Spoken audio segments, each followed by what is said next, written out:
Bonjour les gens, j'espère que vous allez bien. Bienvenue dans cette nouvelle vidéo. On continue toujours notre quête sur la visualisation de nos échantillons, de nos modèles. Donc, on avait parlé sur l'outil d'extraction. Je voulais seulement vous rajouter que l'outil d'extraction, c'est sur la barre d'outils, c'est celui-là. Donc, vous pouvez l'utiliser.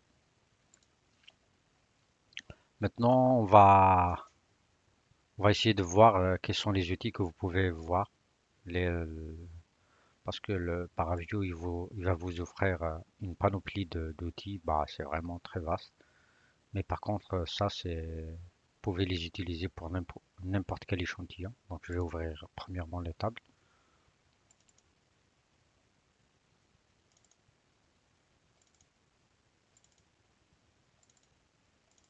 sur le dossier et je vais ouvrir voilà, l'ensemble des tables. Voilà. Donc, je vais sélectionner les surfaces et les frontières. Voilà. Je pourrais sélectionner une grandeur et voir l'évolution avec la couleur. Voilà. Il y a un petit bouton seulement pour mettre à l'échelle.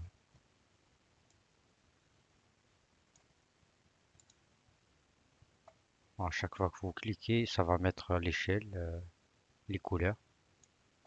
Voilà, c'est celui-là.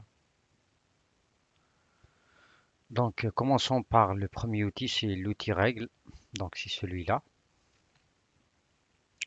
Donc, si vous cliquez, donc ça va vous créer une règle. Donc, la règle sur l'outil ParaView, donc ça, il contient deux points. Donc, le premier point, c'est si je voulais à partir de 0,0 jusqu'à 50.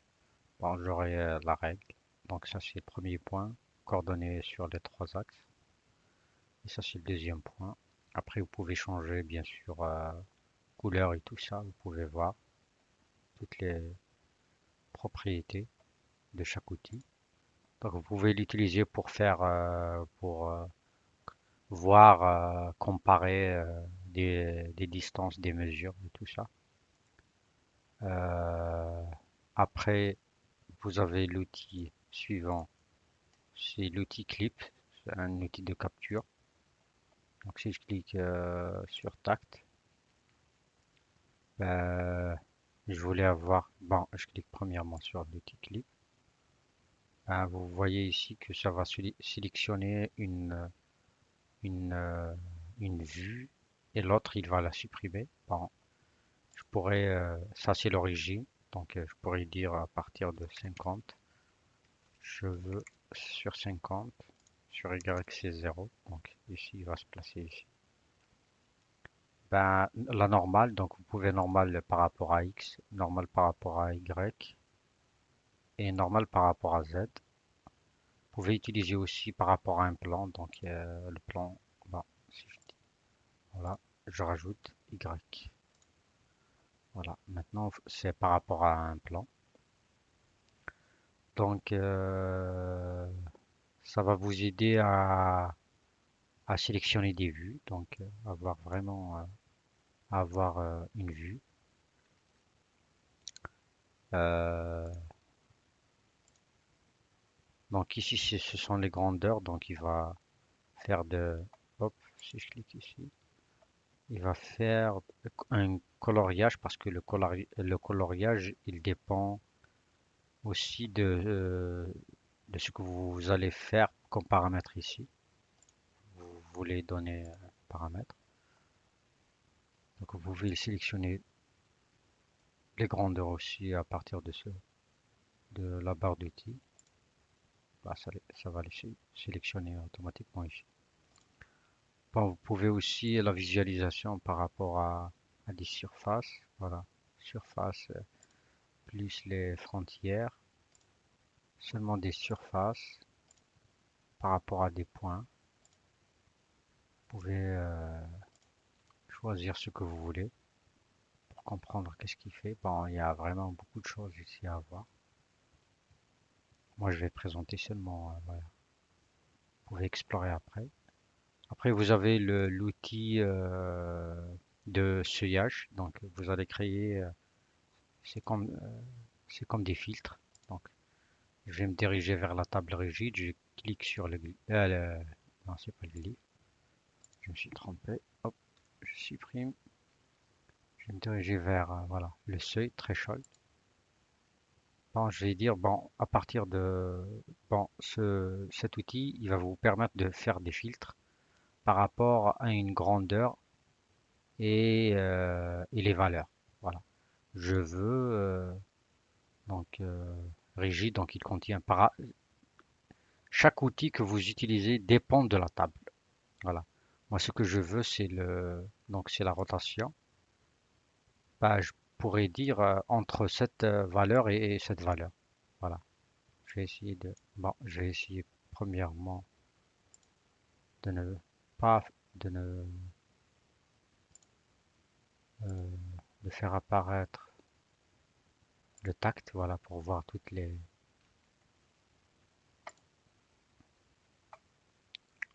Donc, je vais essayer.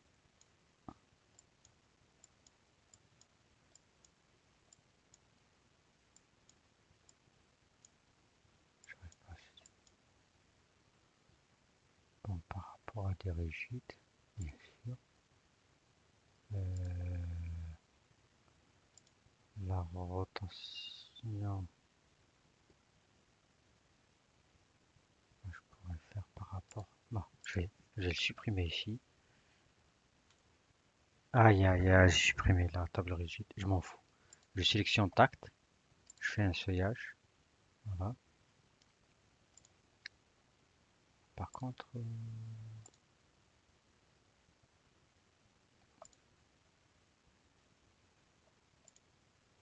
ah, pourquoi ça?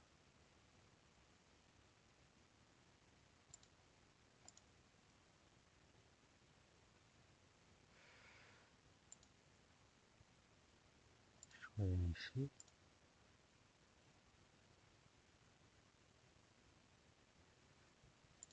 Non, je regarde cette table. C'est pas celle-là. Et ici, c'est pas celle-là. Donc je vais importer table rigide. Je regarde sur rigide. Ah, c'est pas normal, hein. Je vais supprimer ici. Je vais le faire par rapport à rigide.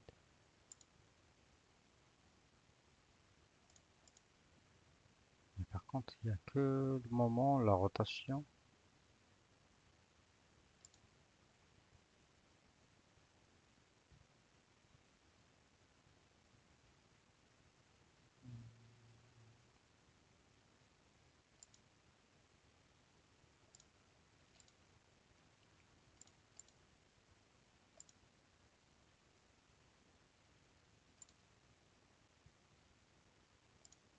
Ah, j'ai compris.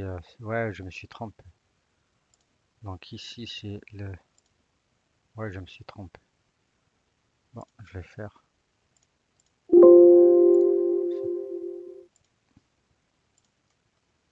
Je sélectionne pas ici. Bon, je vais faire par rapport.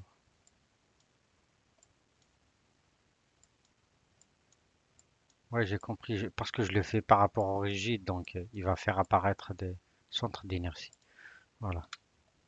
Mais ce que je veux, c'est sur l'aspect géométrique.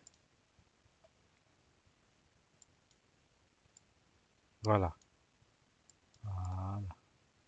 Donc, par rapport au déplacement. Bon, si je sélectionne par rapport au déplacement, donc je pourrais choisir un déplacement précis entre deux valeurs, ou peut-être inférieur ou égal à quelque chose. Donc ici, il y aura seulement une valeur. Si je dis supérieur ou égal, donc ça va me servir à partir des valeurs. Donc je veux dire, donc tu vas me sélectionner bon, par rapport à la table, donc tous les avatars qui ont un déplacement entre ça et ça, supérieur à ça, à cette valeur. Voilà.